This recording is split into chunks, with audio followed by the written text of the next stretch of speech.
اتک هست. این ارسال بلند روی دروازه، موقعیت خطرناک پشت محوطه یه جای خطرناکی بود، خشن بود، ضمن که باز هم فرصت هست، موقعیت هست برای یارانه. قطعا ضد حملات فرا کارشان سخت میکنه. امانوئل، خود امانوئل باز هم خطرناک هست و باز هم یار محمد ذکرخل ارسال بلند او روی افغانستان و مدافع عنوان قهرمانی و اتکی که در این فصل هم واقعا عمل کرد.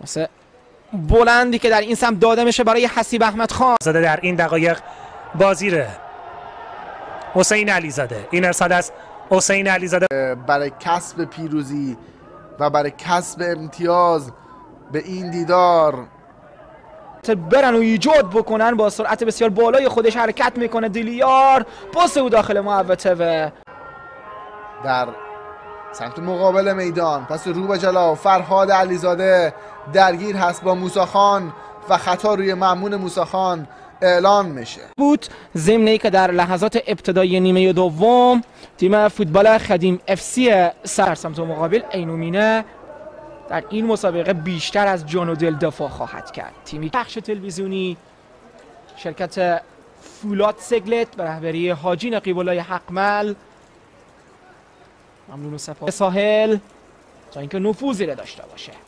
یک بار دیگر و اجازه نمیدن تا همچنان این موقعیت ها روی دروازهشان وجود داشته باشه. بازیکنان فوق العاده خطرناک بوده حملات سمیع الله نادری. این ارسال بلند پشت بلند و محکم فیصل به زیر توپ. مامون موسیخان، حسیب احمد خان، مأمون موسیخان. سرخای هرات 1-2 عالی در مقابل خدیم کسب کرد، خیلی به ضرر. ارسال بلند از فیصل. مأمون موسیخان توپ پوشش میده و با ضربه میتونه موقعیت خطرناک باشه. ارسال بلند، ضربه سر از مأمون موسیخان.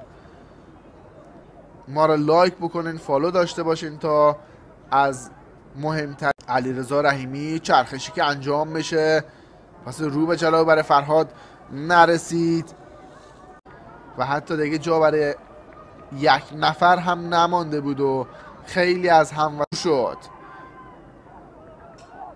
بازی در مقابل فرهاد قرار بگیره و بازی 1-1 بازی زیباتر دنبال میشه. در خط دفاع حسیب احمد خان.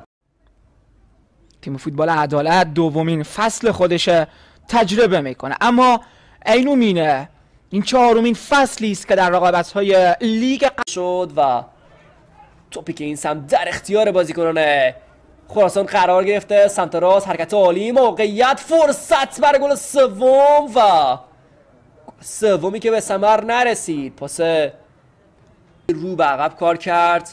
باز هم مامون موسیخان در آخرین نقطه از خط